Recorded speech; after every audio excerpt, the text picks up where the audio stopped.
El sonido del teléfono rompió la tranquilidad de aquella tarde, como un relámpago en cielo despejado. Reconocí el número al instante y sentí un escalofrío recorrer mi espalda antes de contestar. La voz que escuché no se parecía en nada a la del niño que crié con tanto amor durante 4 décadas. Era áspera, desafiante, cargada de ira. «Vieja idiota, ¿por qué bloqueaste las tarjetas?». Sus palabras me golpearon como bofetadas. Apreté el auricular mientras mis ojos se llenaban de lágrimas que me negué a derramar.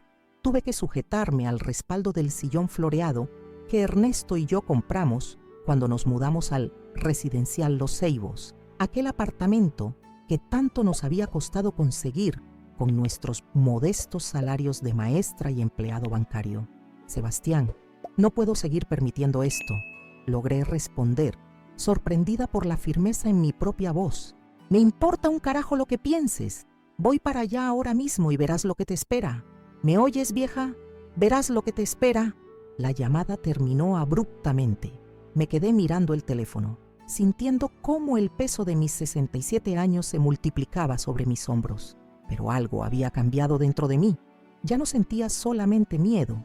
Había una extraña calma, como la que precede a las grandes tormentas. Desde la mesita junto a la ventana, la fotografía de Ernesto parecía observarme con sus ojos amables pero firmes. Habían pasado 6 años desde su partida, y a veces sentía que se había llevado consigo mi capacidad de enfrentar las dificultades. «¿Qué harías tú, Ernesto?», murmuré mientras acariciaba el marco de plata. La respuesta no vino en palabras, sino en recuerdos. Recordé cuando Sebastián tenía apenas 8 años y quiso llevarse un juguete de una tienda sin pagar. Ernesto lo confrontó con severidad, pero también con amor. «Si no aprende ahora, ¿cuándo lo hará?», me dijo esa noche mientras yo lloraba, destrozada por ver a nuestro hijo castigado. Ahora ese niño tenía 38 años y yo había permitido que sus transgresiones crecieran hasta convertirse en un monstruo que amenazaba con devorarnos a ambos. Las señales estaban ahí desde hacía años. Los pequeños préstamos que nunca devolvía, las excusas cada vez más elaboradas, los objetos que desaparecían de casa, las llamadas a horas intempestivas pidiendo dinero para emergencias que nunca existieron. Me levanté con decisión y caminé hacia el dormitorio. Del cajón de mi mesita de noche saqué la libreta donde había documentado meticulosamente cada peso que Sebastián me había sacado en los últimos 3 años. Sumaba más de lo que muchas personas ganan en una década, dinero que había salido de mi modesta pensión, de mis ahorros para emergencias médicas, incluso de la venta discreta de algunas joyas que Ernesto me había regalado en momentos especiales. Todo esto para alimentar un vicio que mi hijo negaba tener, mientras su aspecto se deterioraba, sus amistades cambiaban y sus visitas se limitaban exclusivamente a ocasiones en las que necesitaba más dinero. La gota que colmó el vaso llegó 3 semanas atrás, cuando Eduardo Guzmán, un antiguo compañero de Ernesto que ahora trabajaba como gerente en el Banco Nacional, me llamó a su oficina. «Mercedes, hay algo que debes ver», me dijo con expresión grave mientras giraba la pantalla de su computadora hacia mí. Lo que vi me dejó sin aliento. 3 préstamos consecutivos a mi nombre, todos con firmas que intentaban imitar la mía. Préstamos que yo jamás había solicitado. Préstamos que estaban poniendo en riesgo la casa donde había vivido casi 4 décadas. Regresé a casa ese día sintiéndome traicionada en lo más profundo. Revisé cajones, armarios, escondites que creía secretos. En el fondo de mi caja de recetas encontré lo que temía: un talonario de cheques con varias hojas arrancadas, y en los cheques restantes, pruebas de que Sebastián había estado practicando para falsificar mi firma. Mi propio hijo, mi Sebastián, el mismo que lloró desconsolado cuando su pez dorado murió, el que me hacía dibujos en cada cumpleaños, el niño que una vez prometió cuidar de mamá cuando sea mayor. Esa noche lloré hasta quedar vacía. Lloré por el niño que había perdido, por la madre que había fallado en poner límites, por Ernesto que no estaba para compartir esta carga. Y mientras lloraba, una resolución fue tomando forma en mi interior, cristalizando como sal en agua de mar. A la mañana siguiente, sequé mis lágrimas y empecé a actuar. Primero llamé a Lucía, mi hija que vive en Punta del Este. Lucía, siempre sensata, siempre fuerte, tan distinta a su hermano mayor. «Mamá, esto tiene que parar. Ha ido demasiado lejos», dijo con firmeza cuando le conté todo. «Voy para Montevideo en el próximo bus». Luego contacté al comisario Velázquez, amigo cercano de Ernesto desde los días en que jugaban dominó en el parque. Su reacción fue profesional pero compasiva. «Doña Mercedes, lo que su hijo ha hecho constituye varios delitos graves: falsificación documental, estafa, apropiación indebida. Podría enfrentar años de cárcel». Salí de la comisaría sin presentar cargos, incapaz todavía de dar ese paso. Pero algo había cambiado dentro de mí. Sentía una determinación que creía perdida desde que Ernesto partió. Mi siguiente visita fue al bufete de Lorenzo Quintero. El abogado que había manejado el testamento de mi esposo me recibió con respeto y escuchó mi historia sin interrumpir, tomando notas ocasionales. «Hay una tercera vía», sugirió cuando terminé mi relato. «Una intervención formal, con testigos, donde su hijo enfrentaría dos alternativas claras: rehabilitación o proceso judicial». Las piezas comenzaron a encajar en mi mente. Una última oportunidad, un ultimátum, un acto de amor en su forma más dura y más verdadera. Llamé a la doctora Gabriela Méndez, especialista en adicciones que dirigía un grupo de apoyo en la parroquia San Ignacio. Ella comprendió de inmediato. Lo que propone es exactamente lo que necesita su hijo: un momento de claridad forzada, donde vea las consecuencias reales de sus acciones. El padre Francisco, que conocía a nuestra familia desde que los niños eran pequeños, ofreció su presencia como apoyo espiritual. A veces, Mercedes, el amor más profundo se manifiesta en la firmeza. Con cada llamada, con cada plan, sentía renacer mi fuerza interior. Ya no era solo una anciana asustada, era una madre dispuesta a todo para salvar a su hijo, incluso si eso significaba enfrentar su ira. El paso final fue el más difícil. Fui al banco y bloqueé todas mis tarjetas, cambié claves, restringí accesos, cancelé autorizaciones. Sabía perfectamente lo que sucedería después. Y así llegamos a esta tarde, con el teléfono sonando y la voz de mi hijo, convertida en la de un extraño furioso.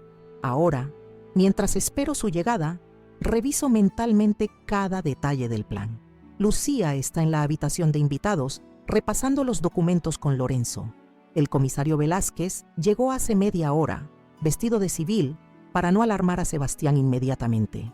La doctora Gabriela y el padre Francisco conversan en voz baja en la cocina, preparando té para todos. Mi corazón late con fuerza mientras escucho pasos acelerados subiendo por la escalera. Reconozco su forma de pisar apresurada, furiosa. El timbre suena con insistencia, seguido de golpes impacientes. Respiro hondo. Sé que lo que está a punto de suceder cambiará nuestras vidas para siempre. En mi mano aprieto la pequeña caja de madera con las últimas joyas que me quedan, no para ceder a sus exigencias esta vez, sino para ofrecerle una vía de salvación. Me dirijo a la puerta con paso firme. Los golpes continúan, cada vez más fuertes. Puedo sentir la presencia de todos reunidos en la sala, esperando. Esta vez, mi hijo no encontrará a la madre sumisa y manipulable de siempre.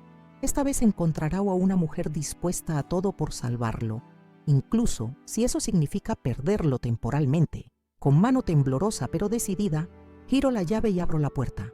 Ahí está Sebastián, con el puño levantado a punto de golpear nuevamente. Su aspecto me impacta.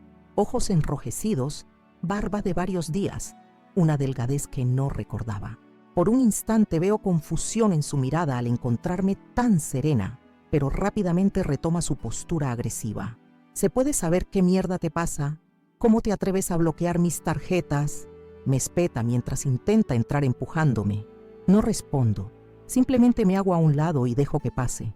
Al entrar a la sala, se detiene abruptamente. Su rostro cambia del enojo a la sorpresa, luego al miedo, finalmente a la indignación. ¿Qué es esto?, balbucea mirando a las 5 personas sentadas en semicírculo. ¿Qué hace toda esta gente aquí? Lucía se levanta primero, su rostro una mezcla de tristeza y determinación. Siéntate, Sebastián, tenemos que hablar. ¿Hablar? Es una jodida emboscada. Tú también, Lucía. Mira alrededor reconociendo a cada persona. El comisario Velázquez. ¿Qué diablos hace un policía aquí? ¡Me largo! Se gira bruscamente. pero el comisario ya está de pie, bloqueando discretamente el camino hacia la puerta. No lo amenaza, no lo toca, simplemente está ahí, con la autoridad silenciosa que siempre lo caracterizó. Sebastián, interviene la doctora Gabriela con voz suave pero firme. Esto se llama intervención. Tu familia y amigos están preocupados por ti. Por favor, siéntate y escucha lo que tienen que decir. Mi hijo parece un animal acorralado. Sus ojos saltan de una persona a otra, buscando una salida, evaluando opciones. Finalmente, con un bufido de resignación, se desploma en la única silla vacía, en el centro del semicírculo. 5 minutos, gruñe cruzándose de brazos. Luego me voy. Es mi turno de hablar. Me siento frente a él, tan cerca que nuestras rodillas casi se tocan. Quiero que vea mis ojos, que reconozca la verdad en cada palabra que diré. Sebastián, hace 3 semanas fui llamada al Banco Nacional. Comienzo, manteniendo mi voz firme a pesar del nudo en mi garganta. Eduardo Guzmán, quien trabajó con tu padre, me mostró algo perturbador. 3 préstamos a mi nombre que yo jamás solicité. Veo cómo su mandíbula se tensa, cómo sus ojos intentan evitar los míos. Al principio pensé que era un error del banco, continúo. Pero entonces Eduardo me mostró las solicitudes, con mi firma, una firma que yo nunca estampé. No sé de qué hablas, murmura, pero le falta convicción.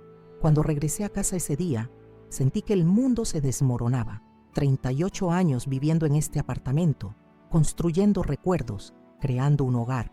Y ahora todo está en riesgo por unos préstamos que nunca pedí. Abro mi bolso y saco varios documentos que coloco sobre la mesita entre nosotros. Copias de los préstamos, extractos bancarios, notificaciones de pagos atrasados. Por curiosidad, revisé mis cajones. En el fondo de mi caja de recetas encontré esto. Saco el talonario de cheques con varias hojas arrancadas y lo dejo caer junto a los documentos. El sonido parece resonar en el silencio sepulcral que invade la sala. Lo más doloroso no fueron los préstamos, ni los cheques falsificados. Fue encontrar esto. Del bolsillo de mi falda extraigo un papel doblado. Lo abro lentamente y se lo muestro. Es una hoja de práctica donde aparece mi firma repetida docenas de veces, cada intento más parecido al original. Sebastián cierra los ojos brevemente. Cuando los abre hay algo diferente en ellos. No arrepentimiento, aún no, pero al menos ya no hay negación. ¿Tienes idea de cuánto dinero has tomado de mí en los últimos 3 años? Pregunto sacando la libreta donde registré cada préstamo. 278,000 pesos uruguayos, mi pensión de maestra durante casi 8 años, los ahorros para emergencias médicas que tu padre dejó, el dinero de la venta del auto cuando ya no podía conducirlo.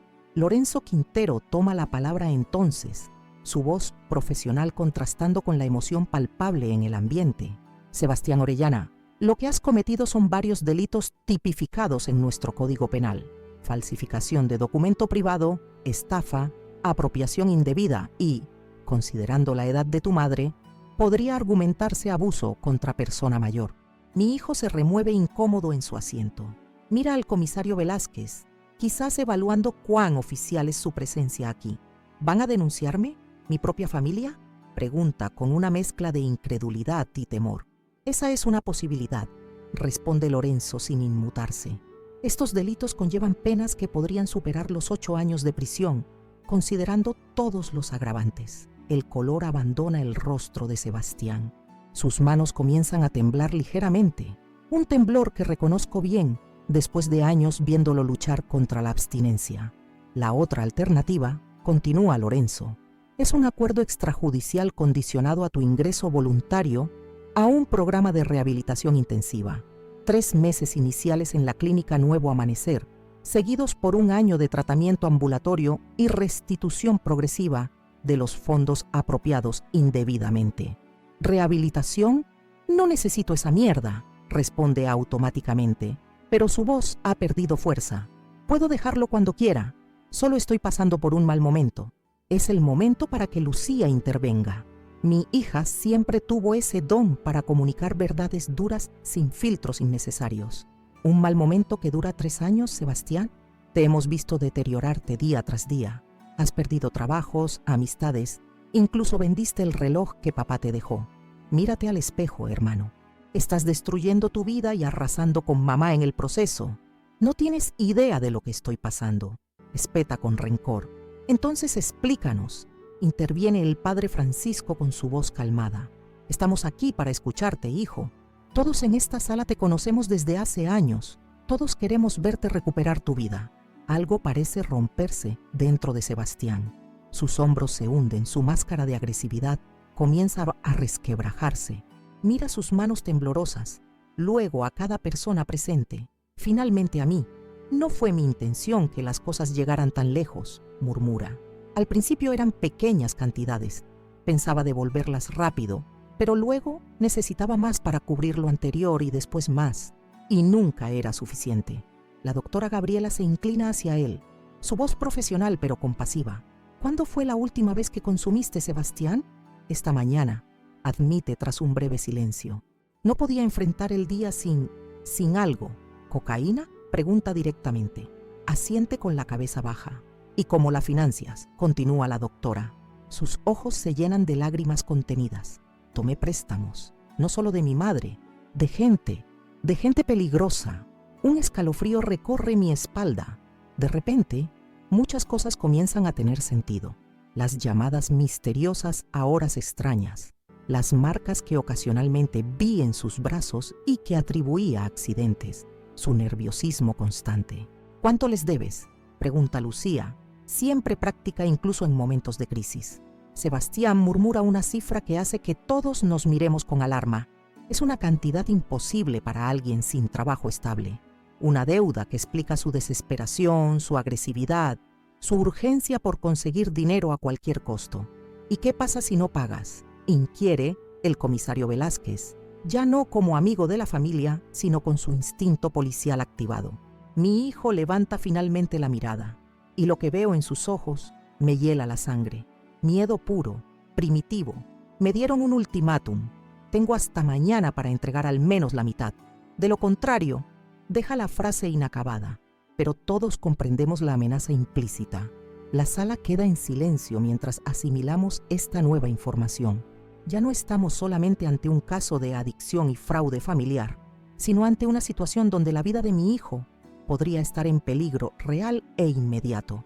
El comisario Velázquez se aclara la garganta, rompiendo el silencio tenso. Sebastián, lo que voy a decirte no es como amigo de tu familia, sino como oficial de policía.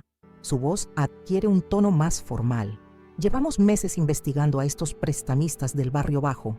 Son parte de una red mayor de extorsión y tráfico que estamos tratando de desmantelar. Todos escuchamos con atención renovada. Incluso Sebastián parece momentáneamente olvidar sus propios problemas ante la seriedad del comisario. Tu testimonio podría ser valioso para nuestra investigación. A cambio podríamos ofrecerte protección policial y un arreglo favorable con la fiscalía respecto a los delitos que has cometido. ¿Me está proponiendo ser informante?, pregunta Sebastián con incredulidad. Esos tipos no perdonan. Me buscarían hasta el fin del mundo. No si estás donde no pueden encontrarte. Interviene Lucía con una mirada significativa hacia la doctora Gabriela. La clínica Nuevo Amanecer está en las afueras de la ciudad, explica la doctora. Es una instalación cerrada y vigilada. Nadie puede entrar sin autorización previa y nuestros pacientes no pueden salir durante los primeros 2 meses de tratamiento. Estarías seguro allí mientras colaboras con la investigación y, más importante aún, mientras te recuperas. Veo cómo diferentes emociones atraviesan el rostro de mi hijo. Miedo, duda, un destello de esperanza rápidamente sofocado por la desconfianza. ¿Y quién pagaría esa clínica? No tengo un peso, ustedes mismos lo han dicho, murmura con amargura. Es mi momento de intervenir nuevamente. Me levanto lentamente y camino hasta el aparador donde guardo las pocas cosas verdaderamente valiosas que me quedan. De un cajón con llave, extraigo una pequeña caja de madera labrada, un regalo de Ernesto en nuestro primer aniversario. La abro mientras regreso junto a Sebastián. Dentro, sobre terciopelo azul desgastado, descansan mis últimas joyas, un conjunto de esmeraldas engastadas en oro que Ernesto me regaló en nuestro 30º aniversario. Las coloco suavemente en las manos de mi hijo. Son las últimas piezas que me quedan, explico con voz tranquila. Las guardé cuando vendí todas las demás, pensando que serían mi seguro para una emergencia médica grave. Pero no hay emergencia más grave que la vida de un hijo. Sebastián contempla las joyas con ojos húmedos. Su rostro muestra ahora una emoción que no le había visto en años. Vergüenza genuina. No puedo aceptarlas, murmura. No después de todo lo que te quité. No son para que las vendas y pagues tus deudas, aclaró tomando sus manos entre las mías. Son para pagar el tratamiento que necesitas, para que vuelvas a ser el Sebastián que conozco, el hijo que crié, el hombre que sé que puede ser. Las lágrimas finalmente rompen sus barreras y comienzan a correr libremente por su rostro demacrado. Un sollozo escapa de su garganta, seguido por otro, hasta que está llorando abiertamente frente a todos, los hombros sacudiéndose con el peso de años de negación y autodestrucción. Lo siento tanto, mamá, logra decir entre sollozos. Lo siento por todo. No pretendía que las cosas llegaran tan lejos. Lo abrazo entonces, permitiéndome también liberar las lágrimas que he estado conteniendo. Por un momento somos solo una madre y su hijo, como cuando lo consolaba tras una caída en bicicleta o una pesadilla nocturna. La sala desaparece, los problemas se suspenden momentáneamente, existe únicamente ese abrazo reparador. Cuando finalmente nos separamos, hay una nueva determinación en sus ojos enrojecidos. ¿De verdad crees que puedo cambiar?, me pregunta con voz quebrada, como el niño inseguro que fue alguna vez. ¿Después de todo lo que hice? Con toda mi alma, respondo sin dudarlo. Lorenzo carraspea discretamente, trayéndonos de vuelta a la realidad práctica de nuestra situación. Si estás dispuesto a aceptar ayuda, dice sacando documentos de su maletín. Necesitaremos que firmes estos papeles. El primero es tu consentimiento para ingresar voluntariamente en el programa de rehabilitación. El segundo es un acuerdo de restitución económica a largo plazo. Sebastián mira los documentos con aprensión. ¿Y si fracaso? ¿Si no puedo mantenerme limpio? El camino de la recuperación no es lineal, interviene la doctora Gabriela. Habrá días difíciles, incluso posibles recaídas. Lo importante es tu compromiso genuino con el proceso. En cuanto a la situación con los prestamistas, añade el comisario Velázquez, podemos organizar un operativo especial para mañana. Acordaremos un punto de encuentro controlado donde aparentarás hacer un pago parcial. Estarás protegido en todo momento. Y después de eso, directo a la clínica, completa Lucía. Ya llamé a Nuevo Amanecer. Tienen una cama disponible desde mañana mismo. Sebastián parece abrumado por toda la información, por todas las decisiones que debe tomar en cuestión de minutos. Mira a cada persona presente, finalmente deteniéndose en mí. ¿Esto es real? Después de todo lo que les hice, ¿están dispuestos a ayudarme? Esto es lo que hace una familia, responde Lucía con sencillez. Nos lastimamos, nos enojamos, a veces nos decepcionamos, pero nunca, nunca nos abandonamos. El padre Francisco se acerca y coloca una mano sobre el hombro de mi hijo.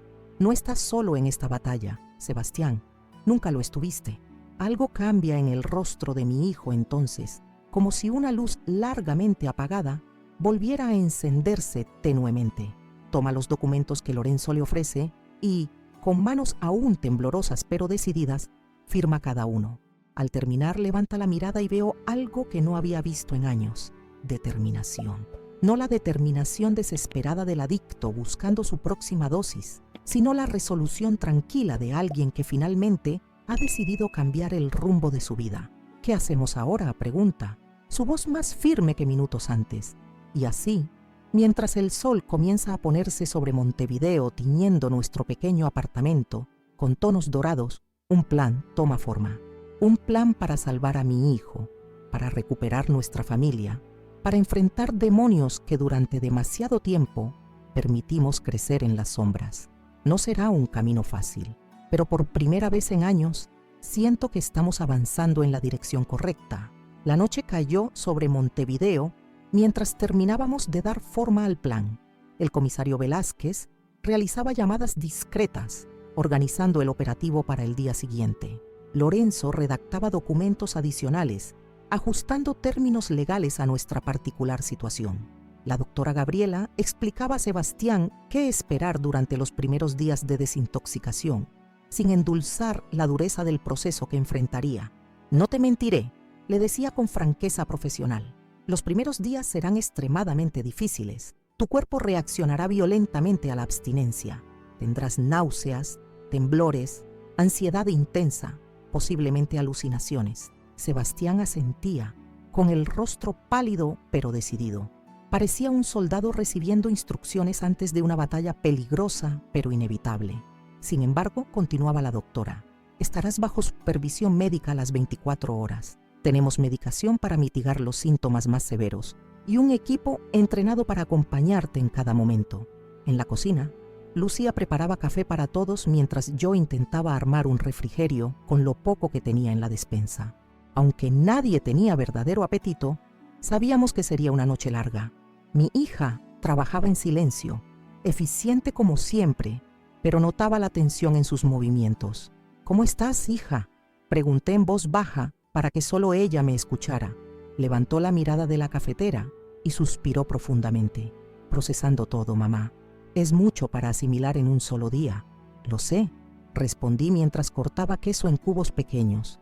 «Cuando te llamé esta mañana, no imaginaba que terminaríamos así». «¿Sabes qué es lo peor?», dijo apoyándose en la encimera. «Una parte de mí está furiosa con Sebastián, por lo que te hizo, por las mentiras, por poner en riesgo nuestra casa. Pero otra parte», su voz se quebró ligeramente, «otra parte solo ve a mi hermano mayor, el que me enseñó a andar en bicicleta, el que me defendía cuando otros niños se burlaban de mis aparatos dentales». Dejé el cuchillo y abracé a mi hija.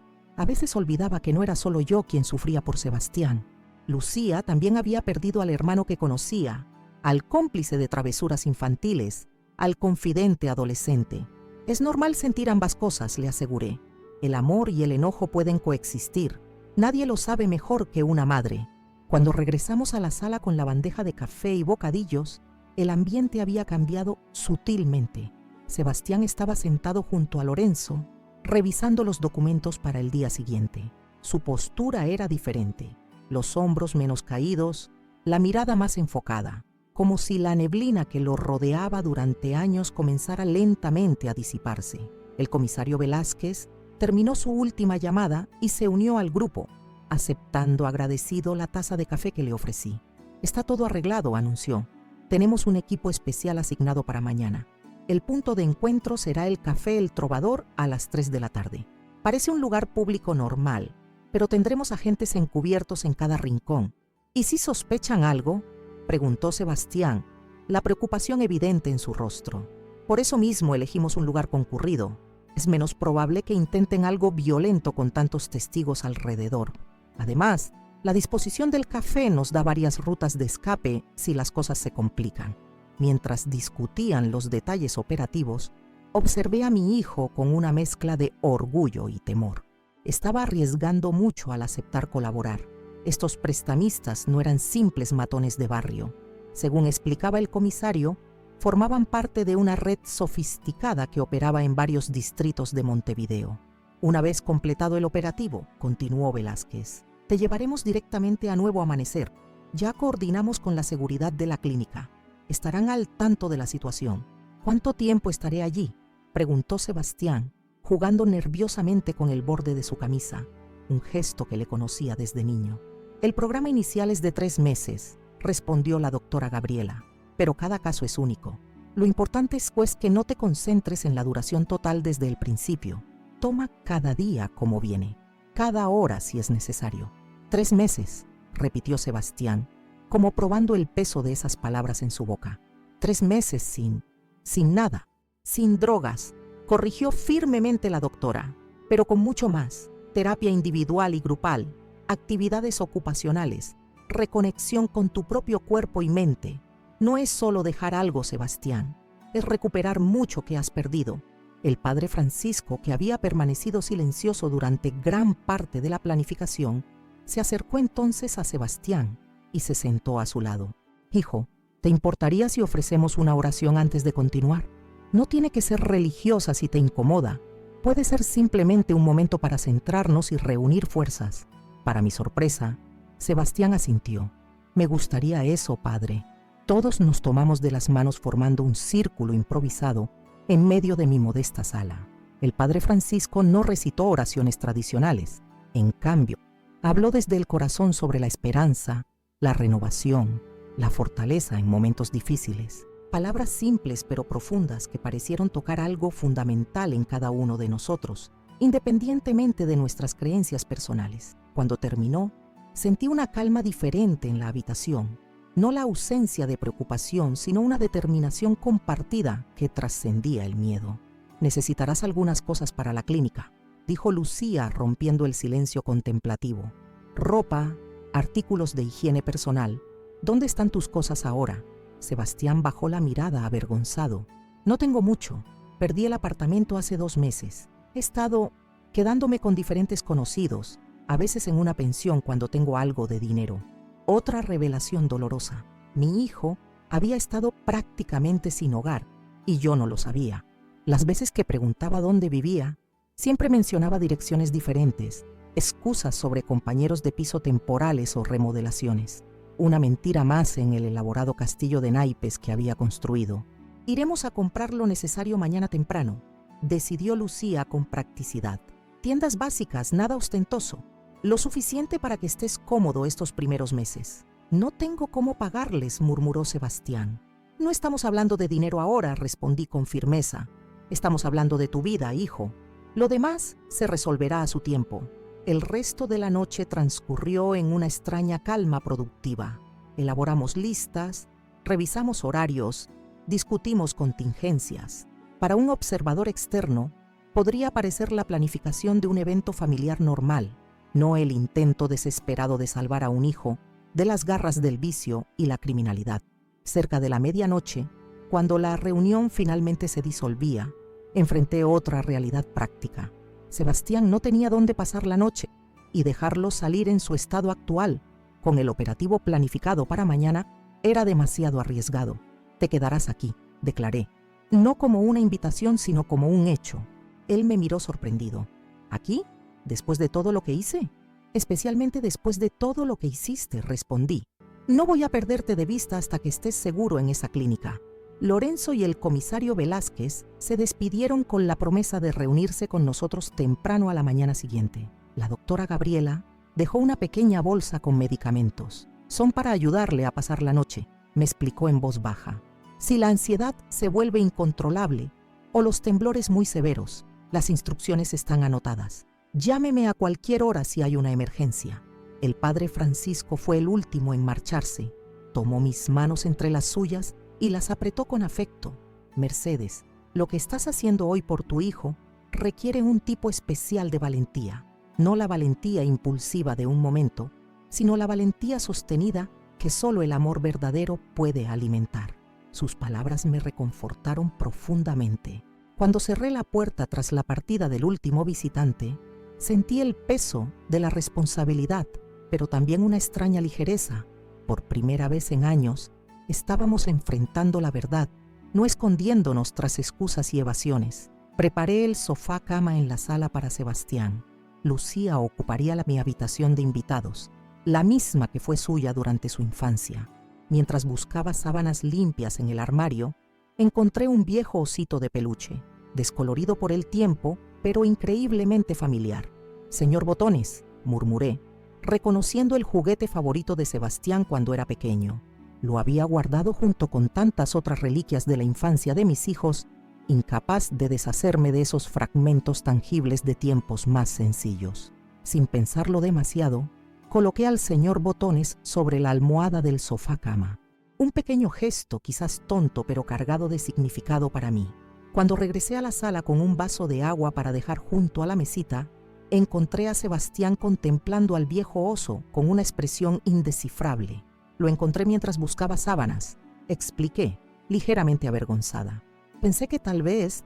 «Lo recuerdo», interrumpió, tomando al peluche con sorprendente delicadeza. «Papá me lo compró cuando estuve en el hospital con neumonía. Tenía 6 años. 7, corregí automáticamente. Acabábamos de celebrar tu cumpleaños». Sebastián acarició la cabeza desgastada del oso, pasando sus dedos sobre una oreja remendada. «Le inventé toda una personalidad. Era un explorador espacial, ¿recuerdas? Que viajaba entre galaxias pero siempre regresaba a casa». «Lo recuerdo», respondí con un nudo en la garganta. «Me hacías ponerle un pasaporte en el bolsillo porque decías que necesitaba identificación para viajar tan lejos. Una sonrisa fantasmal cruzó su rostro. ¿Cómo pudiste guardar todas estas cosas durante tantos años? Porque las madres somos así, dije simplemente. Guardamos pedazos del pasado, esperando que algún día nuestros hijos quieran recordar quiénes fueron, quiénes realmente son. Nos quedamos en silencio un momento, ambos contemplando al pequeño oso que había sido testigo silencioso de una infancia que parecía ahora increíblemente lejana. Deberías intentar descansar, sugerí finalmente. Mañana será un día intenso. Asintió, pero cuando me giré para irme, su voz me detuvo. Mamá, ¿puedo preguntarte algo? Lo que quieras, hijo. ¿Por qué ahora? Después de años dejándome hacer lo que hacía, tomar tu dinero, mentirte. ¿Qué cambió? Era una pregunta justa, una que yo misma me había hecho repetidamente en las últimas semanas. Me senté junto a él en el borde del sofá cama, buscando las palabras adecuadas. Supongo que llegué a mi punto de quiebre. Comencé lentamente. Cuando descubrí los préstamos fraudulentos, algo cambió dentro de mí. No fue solo el dinero o la casa en riesgo. Fue darme cuenta de que mi forma de ayudarte era, en realidad, permitir que te destruyeras. Respiré profundamente antes de continuar. Durante años me dije que estaba siendo una buena madre al darte lo que pedías, al creer tus excusas, al justificar cada comportamiento preocupante. Pero esa noche, sentada sola después de descubrir las falsificaciones, recordé algo que tu padre solía decir. El amor verdadero no siempre es cómodo. Sebastián escuchaba con atención inusitada, el señor Botones aún entre sus manos. Ernesto siempre fue más firme contigo que yo, no porque te amara menos, sino porque entendía algo que a mí me costó demasiado tiempo comprender, que a veces el mayor acto de amor es poner límites, decir no, permitir que la persona que amas enfrente las consecuencias de sus acciones. Lágrimas silenciosas comenzaron a deslizarse por las mejillas de mi hijo. No intentó secarlas ni ocultarlas. También entendí que estaba fallándote a ti, a Lucía y a la memoria de tu padre al permitir que este ciclo continuara. Que mi miedo a confrontarte era en el fondo egoísta. Era más fácil ceder que arriesgarme a perderte. Y ahora estás dispuesta a arriesgarte, murmuró, porque finalmente comprendí que ya te estaba perdiendo, solo que de forma más lenta y dolorosa. Al menos ahora estamos luchando juntos, no uno contra el otro. Sebastián dejó cuidadosamente al señor Botones sobre la almohada y, en un gesto que me tomó completamente por sorpresa, tomó mis manos entre las suyas. Gracias, dijo con una sinceridad que no le había escuchado en años, por no rendirte conmigo cuando tenías todas las razones para hacerlo. Nunca me rendiré contigo, prometí. Pero ahora necesito que tú tampoco te rindas. Lo intentaré, mamá. De verdad lo intentaré esta vez. Esa noche, mientras me preparaba para dormir en mi habitación, escuché a través de la pared los sonidos inconfundibles del inicio de la abstinencia. El movimiento inquieto, la respiración agitada, los ocasionales gemidos ahogados. Me costó todo mi autocontrol no correr a su lado, no intentar arreglarlo como había hecho tantas veces. La doctora Gabriela había sido clara. Necesitaba experimentar estos primeros síntomas para comprender la gravedad de su dependencia. Amanecí después de una noche fragmentada, despertando ante cada ruido, atenta a cualquier señal de que Sebastián pudiera necesitar los medicamentos de emergencia. Para mi sorpresa, cuando entré en la sala temprano, lo encontré ya despierto, sentado junto a la ventana, contemplando el amanecer sobre los tejados de Montevideo. Se veía terrible, pálido, sudoroso, con círculos oscuros bajo los ojos enrojecidos. Pero había algo diferente en su postura, en la forma en que me saludó con un gesto cansado, pero consciente. No dormí mucho, admitió cuando le ofrecí un mate caliente, la bebida que siempre habíamos compartido en las mañanas familiares. Pero estoy aquí. Estás aquí, repetí, entendiendo el significado más profundo de esas simples palabras. Lucía se unió a nosotros poco después, ya vestida y organizada como siempre.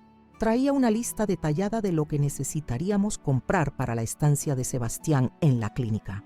El banco abre a las 9, comentó mientras repasaba su lista. Necesitaremos retirar efectivo para las compras y para el primer pago a nuevo amanecer. La mención del dinero trajo de vuelta la realidad financiera que enfrentábamos. Las joyas cubrirían apenas el primer mes de tratamiento. Para los siguientes, tendríamos que buscar alternativas. Podría vender el apartamento, sugerí, la idea formándose mientras hablaba. Con lo que obtenga, pagaríamos el tratamiento completo y saldaríamos las deudas del banco. ¿Vender nuestra casa? No, mamá, exclamó Sebastián horrorizado. Es demasiado. Es solo un lugar, respondí con una serenidad que me sorprendió a mí misma. Los recuerdos vienen conmigo donde quiera que vaya. ¿Pero dónde vivirías?, preguntó Lucía, práctica como siempre. Antonia me ha ofrecido compartir su casa en Barrio La Floresta varias veces. Tiene una habitación extra desde que su hija se mudó a Brasil. Siempre lo consideré una cortesía, pero ahora podría ser una solución real. La expresión de mis hijos reflejaba asombro ante mi pragmatismo. Quizás ellos también estaban redescubriendo aspectos de su madre que habían olvidado.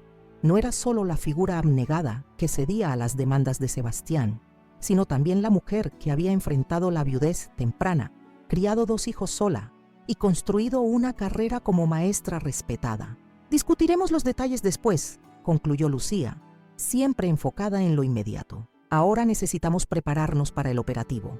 Y así comenzó el día que cambiaría nuestras vidas para siempre. Un día que comenzó con un amanecer contemplado en silencio, con un viejo oso de peluche como testigo mudo, con planes nacidos de la desesperación, pero nutridos ahora por una esperanza cautelosa.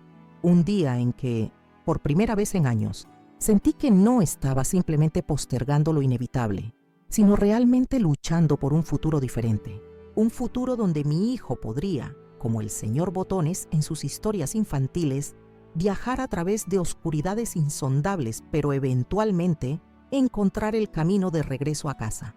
El café El Trovador bullía de actividad aquella tarde, como cualquier otro día en el histórico local del centro de Montevideo. Mesas ocupadas por oficinistas en su descanso, estudiantes con libros abiertos, turistas consultando mapas. Nadie sospecharía que entre esa normalidad cotidiana se desarrollaría una operación policial encubierta. Llegamos separados, como había indicado el comisario Velázquez. Primero entró Sebastián, solo, vestido con ropa limpia y sencilla que habíamos comprado esa mañana. Se sentó en una mesa junto al ventanal, visible desde la calle, pero también desde los diversos puntos donde se habían posicionado los agentes. Yo entré 10 minutos después, ocupando una mesa distante, con un libro como excusa para mi presencia solitaria. Desde mi posición, podía observar a mi hijo disimuladamente. Se veía terrible a pesar de nuestros esfuerzos por mejorar su aspecto. La noche había sido dura, vómitos, temblores, sudoración profusa. La doctora Gabriela nos había advertido que los síntomas empeorarían antes de mejorar, y tenía razón. Sin embargo, Sebastián se había mantenido firme en su decisión. «Necesito hacer esto», había insistido mientras se preparaba esa mañana, las manos temblorosas luchando con los botones de su camisa. A través del local identifiqué al comisario Velázquez, irreconocible en su disfraz de anciano jubilado con bastón y periódico. En otra esquina, Lorenzo fingía trabajar en su computadora portátil. Otros agentes estaban dispersos estratégicamente. Una falsa pareja en la mesa central, un supuesto estudiante cerca de la barra, la camarera que realmente era una oficial especializada en operaciones encubiertas. A las 15:05, exactamente según lo previsto, 2 hombres entraron al café. El primero, corpulento y con cicatriz visible en la mejilla derecha, escaneó el lugar con ojos entrenados antes de hacer una señal casi imperceptible a su acompañante, más delgado pero con una presencia igualmente intimidante. Reconocí en ellos esa mezcla particular de peligro contenido y falsa cortesía que caracteriza a quienes viven de la extorsión. Se dirigieron directamente a la mesa de Sebastián.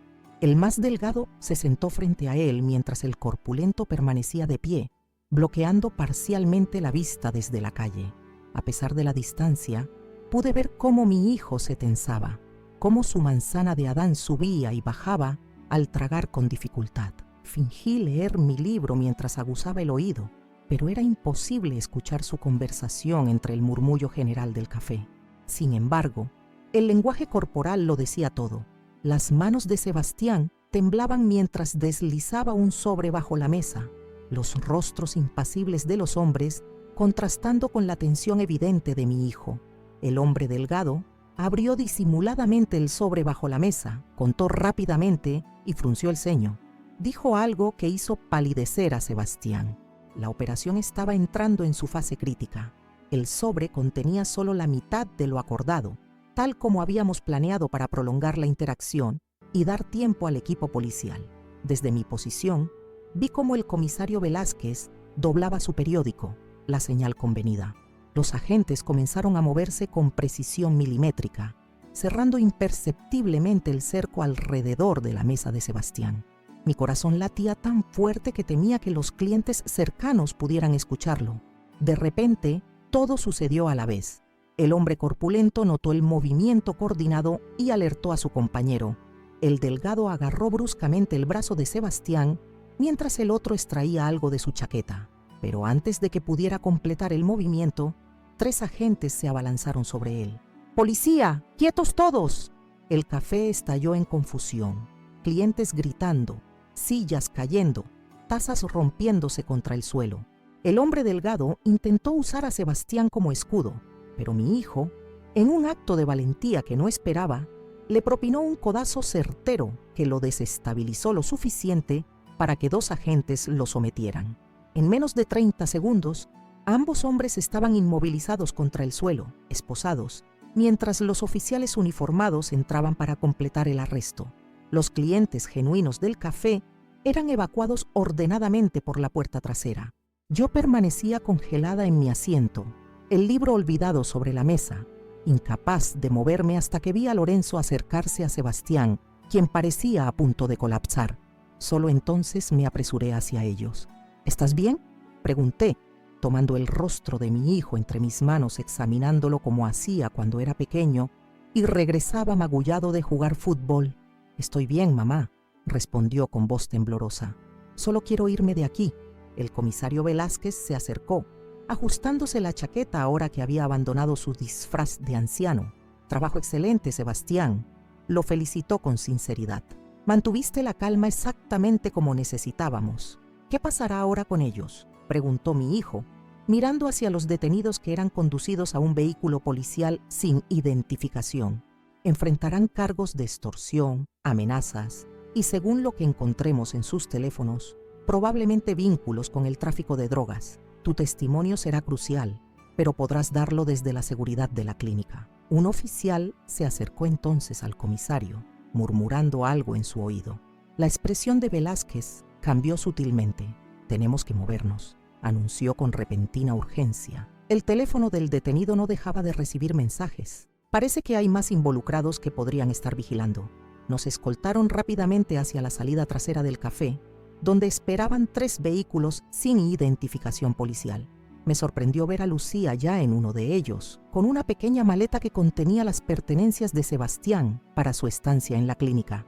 «Te seguí a distancia», explicó ante mi mirada interrogante. «Quería estar cerca si me necesitaban». El comisario Velázquez organizó rápidamente la distribución. Sebastián iría en el vehículo central con Lorenzo y un oficial. Lucía y yo en el segundo coche, escoltadas por otro agente. El comisario lideraría la comitiva en el primer vehículo. «Por precaución tomaremos rutas separadas hasta reunirnos en un punto seguro», explicó. «Desde allí, continuaremos juntos hasta nuevo amanecer». El trayecto a través de Montevideo fue tenso y silencioso. Observaba por la ventanilla trasera, medio esperando ver vehículos persiguiéndonos, pero las calles parecían normales en aquella tarde otoñal. El oficial que conducía mantenía una vigilancia constante, tomando giros inesperados, a veces retrocediendo sobre nuestro camino para asegurarse de que no éramos seguidos. Lucía sostenía mi mano con fuerza, ambas sumidas en nuestros pensamientos. ¿Estábamos haciendo lo correcto? ¿Valía la pena el riesgo? ¿Realmente podría Sebastián recuperarse esta vez? Después de casi 1 hora de recorrido errático, llegamos a una estación de servicio en las afueras de la ciudad. Los otros 2 vehículos ya estaban allí, estacionados junto a un área apartada. Me apresuré hacia el coche donde viajaba Sebastián, ansiosa por comprobar cómo estaba. Lo encontré pálido, pero sereno. La adrenalina del operativo parecía haber mitigado temporalmente los síntomas de abstinencia, pero sabía que regresarían con mayor intensidad. «Lo peor ha pasado», dijo Lorenzo, apretando el hombro de mi hijo con gesto paternal. Ahora viene la verdadera batalla, pero la enfrentarás desde un lugar seguro. El comisario Velázquez se acercó con expresión satisfecha. Tenemos buenas noticias. Los detenidos ya están hablando, intentando negociar reducciones de condena. Mencionaron una operación mayor que la Fiscalía lleva meses intentando desarticular. ¿Significa que mi testimonio sería aún más importante?, preguntó Sebastián. Exactamente. Con lo que ya han dicho y lo que tú puedas aportar, tenemos posibilidades de desmantelar toda la red. Algo cambió en el rostro de mi hijo entonces. Una chispa de propósito, de significado.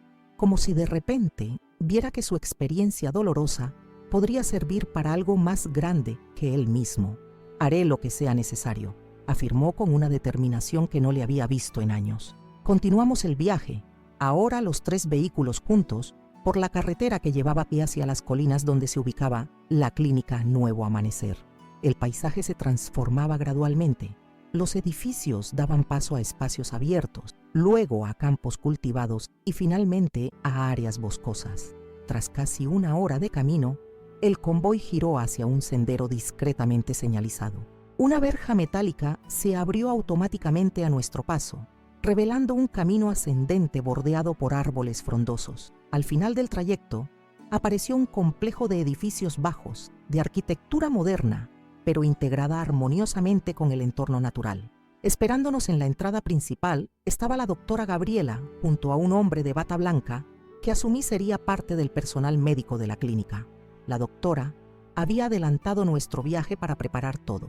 Cuando descendimos de los vehículos, el aire fresco y limpio de la montaña nos envolvió. Respiré profundamente, sintiendo que también para mí comenzaba una nueva etapa.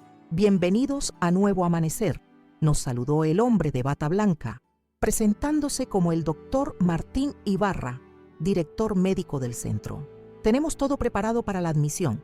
Mientras los oficiales se organizaban para establecer vigilancia discreta alrededor de las instalaciones, seguimos al doctor hacia el interior.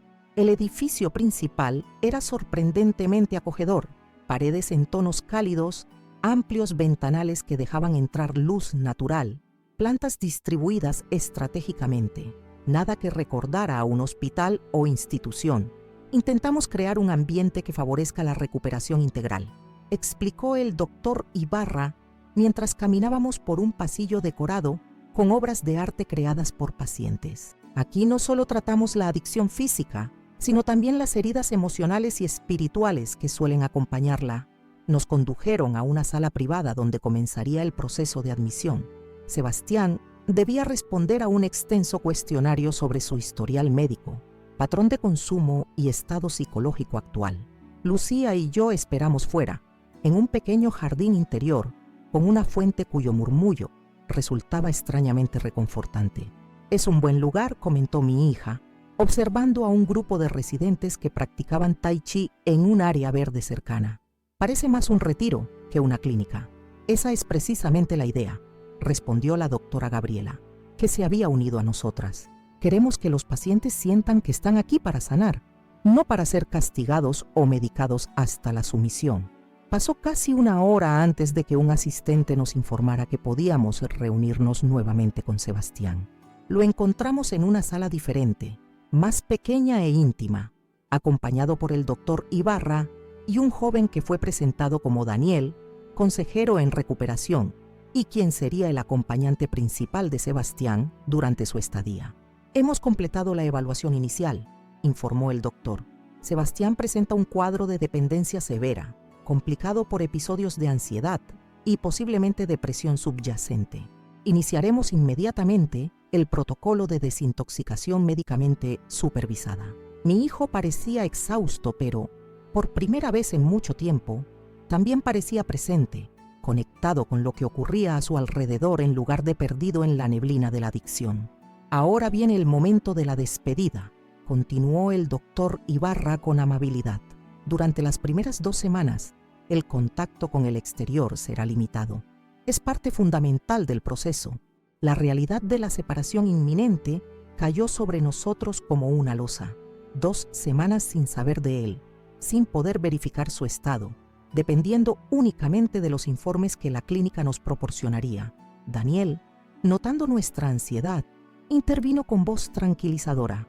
Les aseguro que estará en buenas manos. Yo mismo pasé por este proceso hace 5 años. Entiendo perfectamente lo que Sebastián enfrentará. Lucía se acercó primero a su hermano.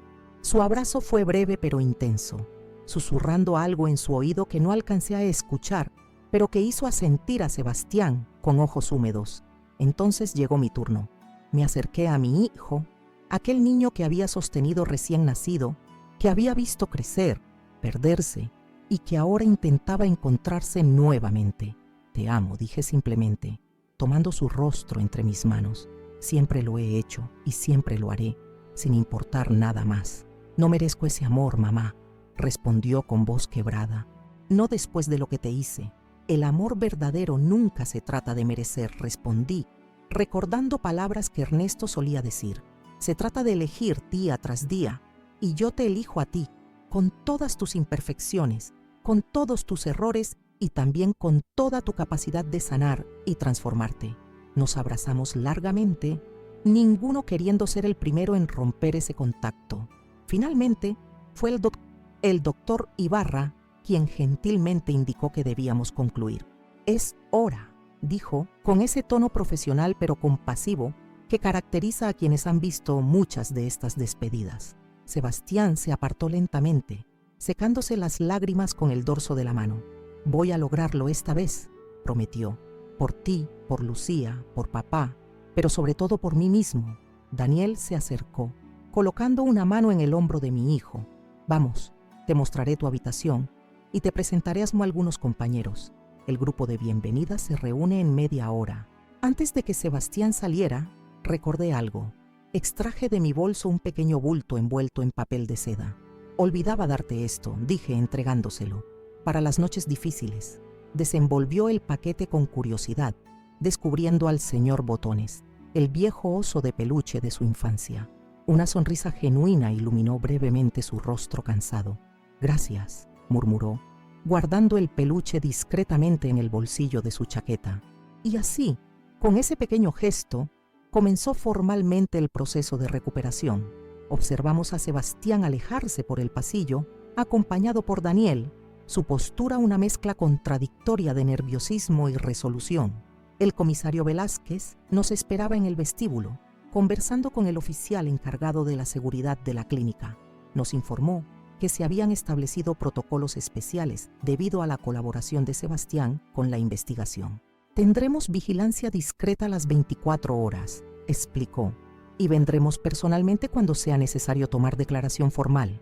Lorenzo revisó con nosotras los últimos detalles administrativos, la documentación del ingreso, el calendario de pagos, los acuerdos legales respecto al testimonio de Sebastián. Hemos logrado incluir su cooperación como atenuante en el expediente de los préstamos fraudulentos, nos informó. Eso, sumado a su ingreso voluntario a rehabilitación, prácticamente garantiza que no enfrentará tiempo en prisión si completa satisfactoriamente el programa. Cuando finalmente subimos al coche para regresar a Montevideo, una extraña mezcla de emociones me embargaba. Tristeza por la separación, preocupación por los duros días que Sebastián enfrentaría, miedo por las posibles represalias de los socios de los detenidos, pero también, inesperadamente, una naciente esperanza. ¿Crees que funcionará esta vez?, preguntó Lucía, mientras el vehículo descendía por el camino arbolado, alejándonos de la clínica.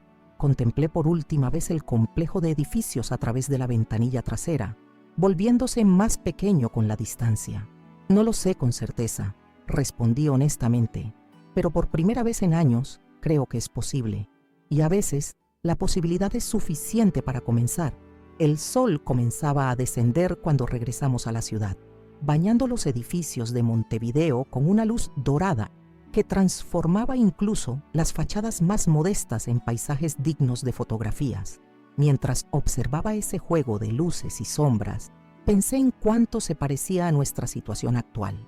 Un momento de transición, de cambio, donde la oscuridad persistía, pero también existía la promesa de claridad. Sebastián enfrentaría su noche más oscura en las próximas horas, cuando los síntomas de la abstinencia alcanzaran su punto máximo.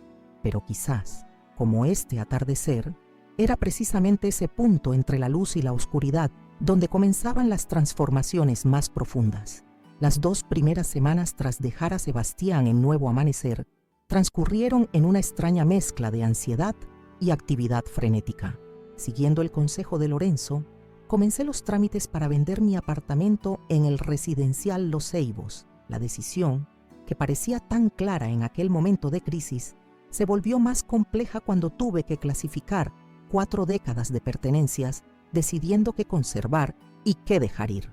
Lucía permaneció conmigo durante este proceso, posponiendo su regreso a Punta del Este. Juntas vaciamos armarios, revisamos fotografías descoloridas, redescubrimos tesoros olvidados en cajas polvorientas. Cada objeto parecía contener una historia, un fragmento de nuestra vida familiar que ahora debía ser evaluado, preservado o liberado. ¿Te quedarás con esto?, preguntaba Lucía una y otra vez, mostrándome objetos que iban desde juguetes antiguos hasta la vajilla de porcelana que solo usábamos en Navidad. Sorprendentemente, me resultó más fácil de lo esperado desprenderme de cosas que antes consideraba imprescindibles. Quizás porque finalmente comprendía que los verdaderos tesoros no eran aquellos que podía tocar, sino los recuerdos y vínculos que llevaba conmigo. A finales de la segunda semana, recibimos la primera llamada oficial de Nuevo Amanecer. La anticipación hizo que mis manos temblaran al sostener el teléfono. La voz serena de Daniel, el consejero de Sebastián, fue inmediatamente tranquilizadora. Doña Mercedes, su hijo ha superado la fase de desintoxicación aguda, informó. Fueron días muy difíciles, no voy a endulzarlo, pero mostró una fortaleza sorprendente. ¿Cómo está ahora?, pregunté conteniendo la respiración. Físicamente mejor cada día. Mentalmente está comenzando el verdadero trabajo. Reconocer patrones, enfrentar verdades incómodas, construir nuevas formas de relacionarse consigo mismo y con el mundo. ¿Podemos hablar con él?, intervino Lucía, inclinándose hacia el altavoz del teléfono. Aún no directamente, respondió Daniel, pero pueden enviarle cartas. La comunicación escrita forma parte de nuestro protocolo terapéutico. Esa misma tarde, Lucía y yo nos sentamos en la mesa de la cocina, papel y bolígrafo en mano, intentando condensar en palabras todo lo que queríamos transmitirle. ¿Qué decirle a un hijo en recuperación? ¿Cómo expresar apoyo sin presionar, esperanza sin expectativas excesivas? Mi carta terminó siendo sorprendentemente breve. Le conté sobre los avances con la venta del apartamento, mi conversación con Antonia sobre compartir su casa, pequeñas anécdotas cotidianas que normalizaran la situación. En el párrafo final escribí simplemente: estoy descubriendo que a veces debemos soltar lo que creíamos necesitar para recibir lo que realmente necesitamos. Quizás tú también estás aprendiendo algo similar. La tercera semana trajo 2 desarrollos significativos. Primero, el comisario Velázquez nos informó que gracias al testimonio escrito de Sebastián, complementado con las declaraciones de los detenidos, habían logrado identificar a los cabecillas de la organización criminal. Realizamos 3 operativos simultáneos anoche, explicó durante su visita a mi apartamento. Detuvimos a 7 personas más, incluyendo al principal distribuidor de la zona norte y al financista que lavaba el dinero. La noticia nos llenó de alivio. Cada arresto disminuía el riesgo de represalias contra Sebastián y transformaba su dolorosa experiencia en algo constructivo, en justicia tangible. El segundo desarrollo fue más personal. Recibimos nuestra primera carta de Sebastián. La caligrafía en el sobre era temblorosa, pero legible, tan diferente de aquellas falsificaciones que había descubierto semanas atrás. Lucía y yo nos sentamos juntas en el sofá, nerviosas como colegialas. Abrí el sobre con cuidado casi reverencial y desplegué las 3 hojas escritas por ambos lados con letra apretada. Queridas mamá y Lucía, comenzaba la carta. El doctor Ibarra dice que escribir ayuda a organizar los pensamientos, así que intentaré hacerlo aunque nunca fui bueno con las palabras. Lo que seguía era un relato crudo pero honesto de sus primeros días en la clínica.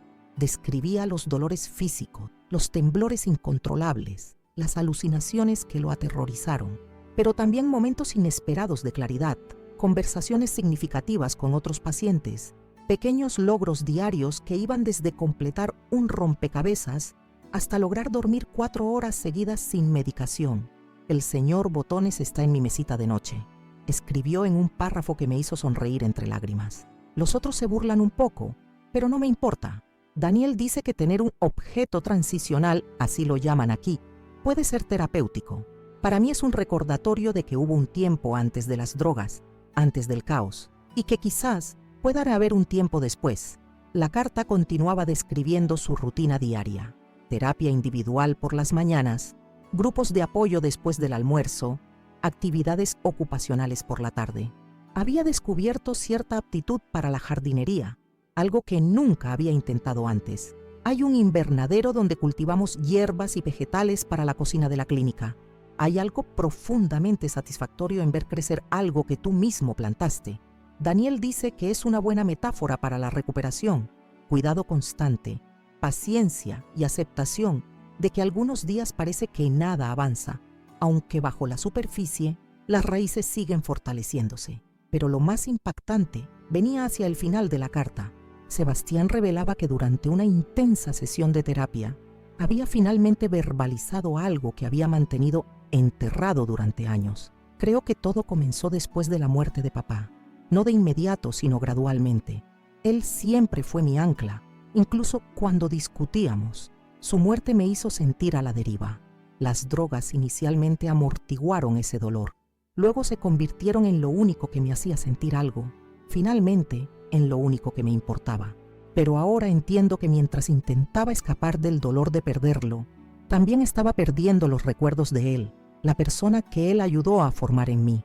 Mi terapeuta dice que es significativo que recordara al señor Botones, que papá me regaló, como si una parte de mí estuviera intentando reconectar con esa relación perdida. Lucía y yo nos miramos, ambas con ojos húmedos. Era la primera vez que Sebastián articulaba esta conexión, reconociendo el impacto que la pérdida de Ernesto había tenido en su descenso a la adicción. No era una excusa, sino el inicio de comprensión, el primer paso para reconstruir su historia personal con mayor conciencia.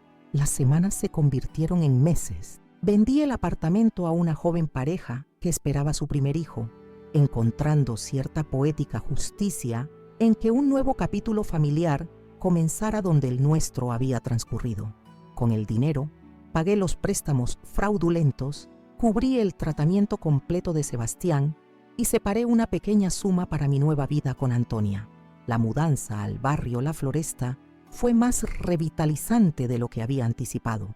La casa de Antonia, una construcción de estilo colonial con patio interior y abundante luz natural, parecía responder a una necesidad de renovación que no sabía que tenía. Mi amiga, viuda como yo, había transformado su soledad en independencia creativa. Pintaba acuarelas, cultivaba un pequeño huerto urbano, participaba activamente en la asociación vecinal. Nunca es tarde para reinventarse, Mercedes, me dijo la primera noche mientras compartíamos un té en su jardín iluminado por faroles de colores. La vida nos quita cosas, pero también nos ofrece oportunidades inesperadas.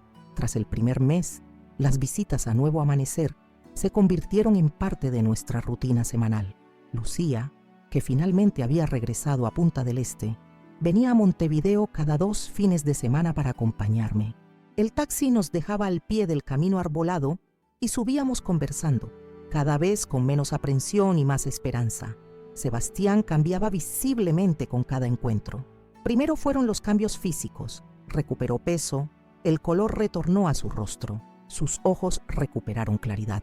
Luego vinieron los cambios más sutiles pero significativos. Su postura más erguida, su mirada sosteniendo la nuestra durante las conversaciones, su capacidad para hablar de emociones difíciles sin evadirlas. En nuestra 6ª visita, me sorprendió mostrándonos el invernadero que había mencionado en su carta. Recorrimos los pasillos entre mesas llenas de plantones, mientras explicaba con entusiasmo genuino las particularidades de cada especie, los cuidados específicos que requerían.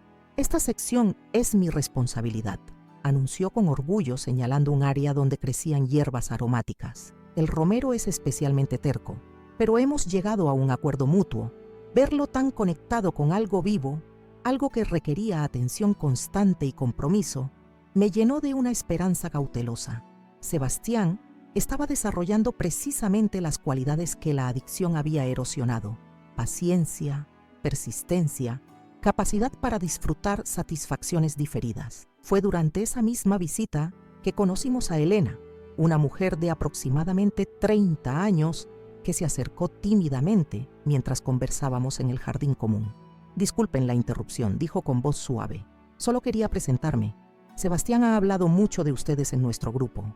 Mi hijo se sonrojó ligeramente, algo que no había visto en décadas. «Elena es mi compañera en el taller de arte», explicó, «y probablemente la única persona aquí con peor mano para el dibujo que yo». Ella rió con naturalidad. «Nos hemos unido en nuestra mutua incompetencia artística, aunque debo decir que tu hijo tiene talento para la poesía, aunque él insista en negarlo». «¿Poesía?», preguntó Lucía con evidente sorpresa. «Solo ejercicios terapéuticos», aclaró rápidamente Sebastián. «Parte del programa de expresión emocional». Pero había algo en la forma en que Elena y él intercambiaban miradas que sugería una conexión más profunda que la mera camaradería entre pacientes. No comentamos nada durante el regreso a Montevideo, pero Lucía finalmente expresó lo que ambas pensábamos. «Hay algo entre ellos, ¿verdad?». «Eso parece», respondí con cautela. «Aunque las relaciones dentro de la clínica probablemente estén supervisadas o incluso desaconsejadas durante el tratamiento.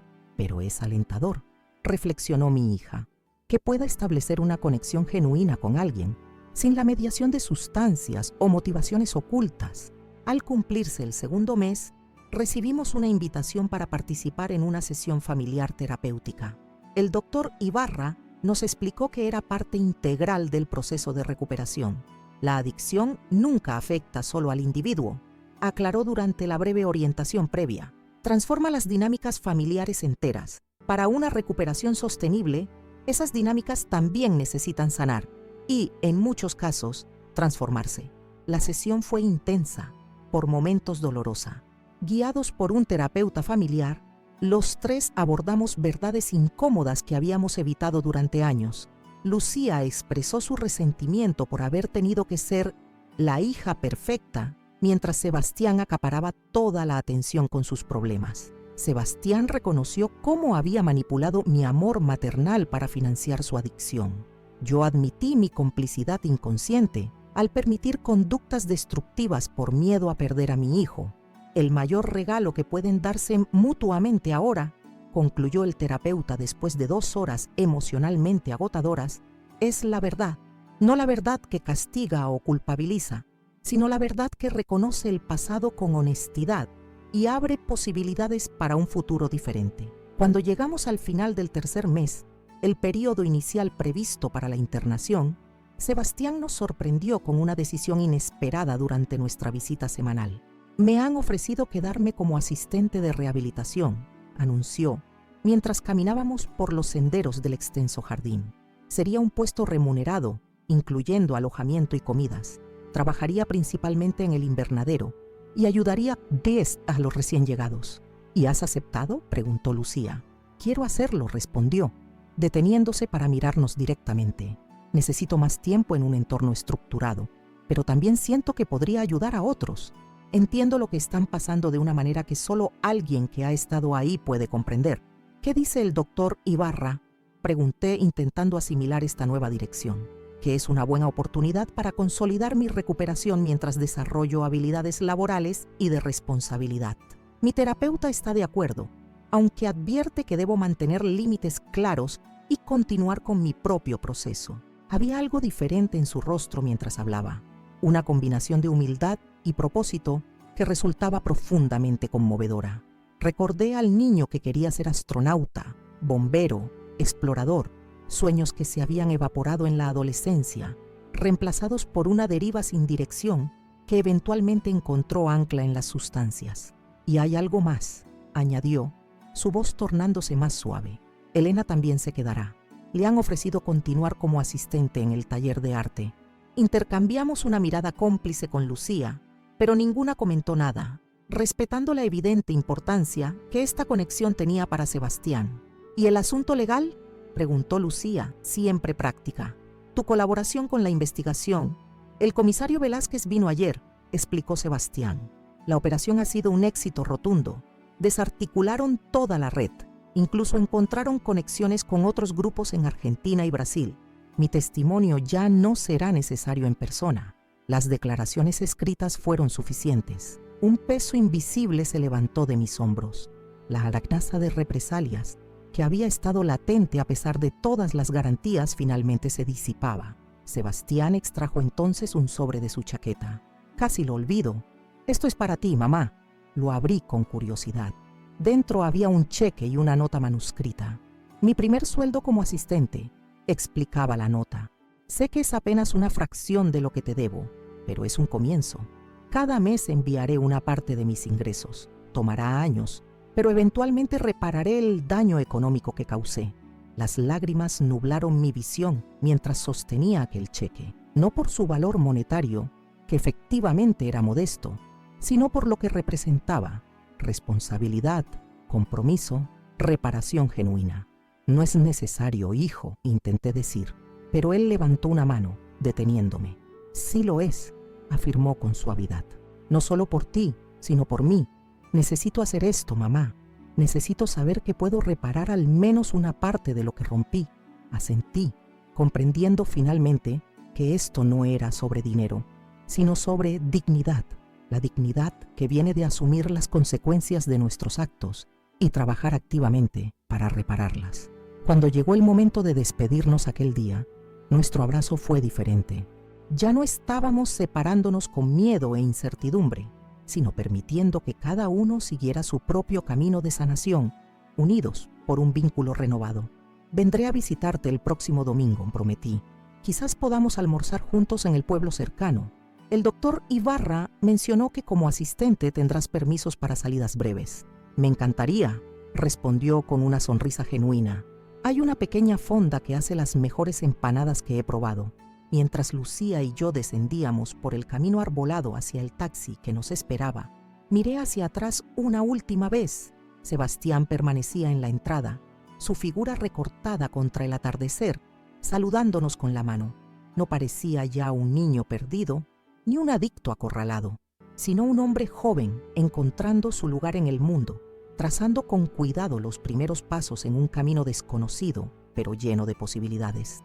«Va a estar bien, ¿verdad?», preguntó Lucía, expresando la duda que aún persistía tras toda esperanza. «Creo que sí», respondí después de un momento de reflexión.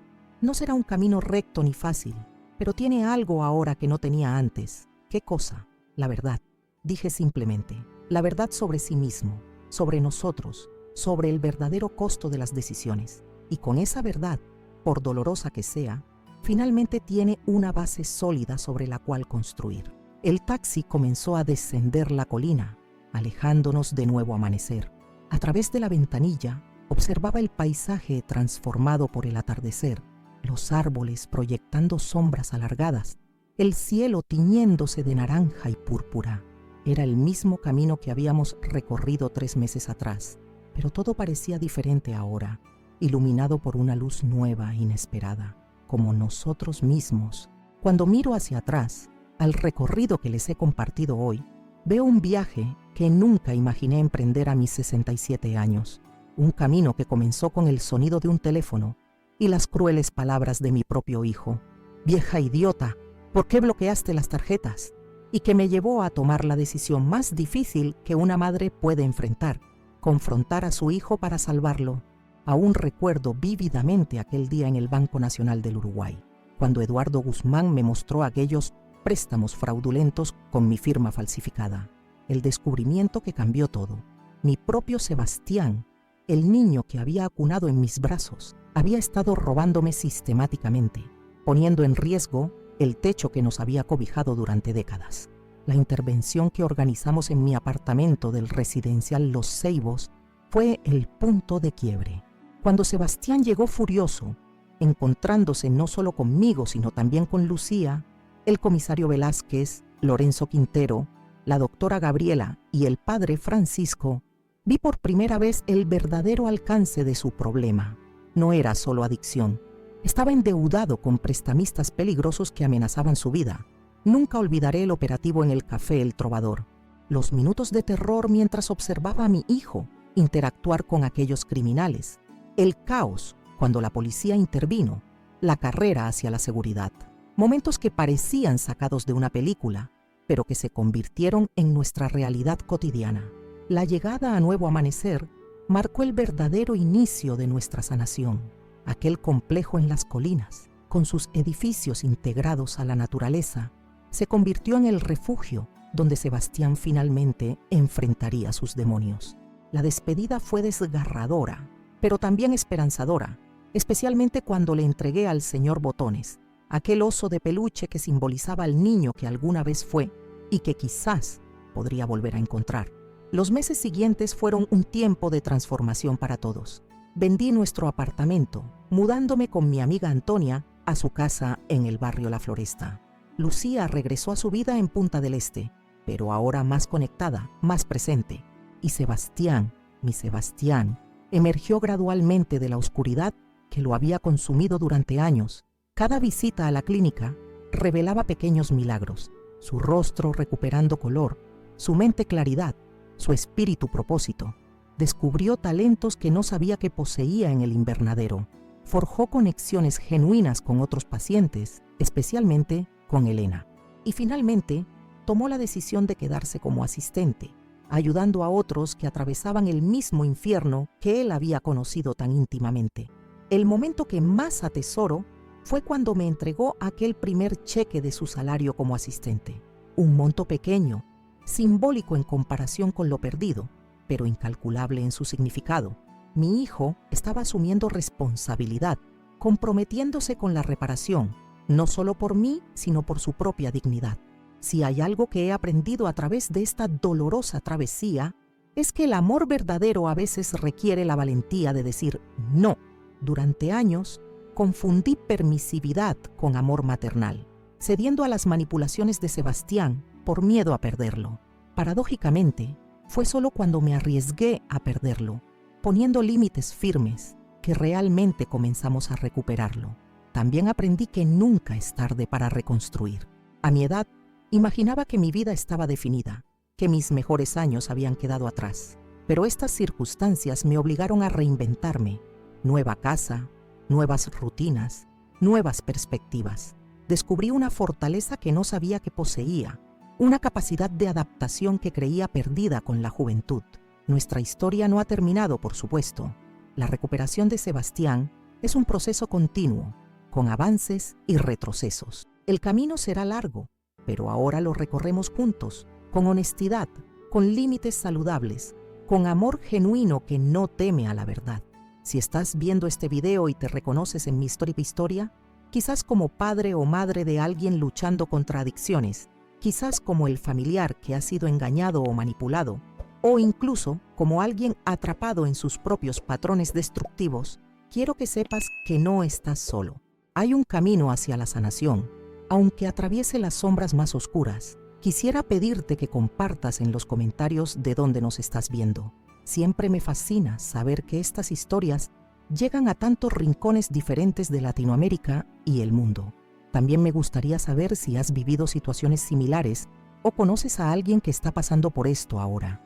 A veces, simplemente saber que otros han enfrentado circunstancias parecidas puede ofrecer un consuelo inesperado. Recuerda suscribirte al canal Abuela Recordó para no perderte ninguna de nuestras historias. Publicamos relatos reales todos los días, testimonios de personas comunes que han enfrentado desafíos extraordinarios y encontrado la fortaleza para superarlos. Cada historia es cuidadosamente preparada para transmitir no solo el dolor de las dificultades, sino también la esperanza que surge cuando decidimos enfrentarlas con valentía. Si este relato te ha conmovido, te agradecería enormemente que dejaras tu me gusta. Parece un gesto pequeño, pero realmente ayuda a que estos testimonios lleguen a más personas que podrían necesitarlos desesperadamente.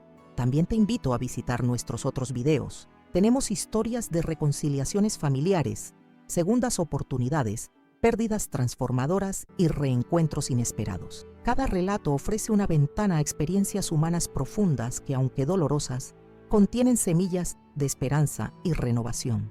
Producir estos videos diarios requiere muchas horas de trabajo, dedicación y recursos. Si valoras lo que hacemos y tienes la posibilidad, considera apoyarnos a través de Gracias, nuestra forma de recibir donaciones. Incluso, una pequeña contribución nos permite continuar compartiendo estas historias que tocan corazones y, en ocasiones, cambian vidas. Tu apoyo financiero nos ayuda a mantener la calidad de producción y a llegar a más personas cada día.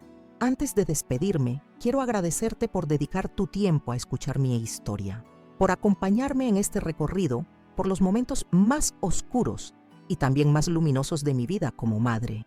Compartir estas experiencias tan íntimas no es fácil, pero lo hago con la esperanza de que mi dolor transformado pueda servir como luz para alguien más. Como le dijo el Padre Francisco aquella tarde crucial, a veces el amor más profundo se manifiesta en la firmeza. Palabras que cambiaron mi perspectiva y, finalmente, salvaron a mi hijo. Gracias por estar ahí, por escuchar, por formar parte de esta comunidad que cree en el poder sanador de las historias compartidas. Nos vemos en el próximo relato de Abuela Recordó, donde seguiremos explorando juntos los rincones más profundos del corazón humano, sus heridas y su asombrosa capacidad de sanar.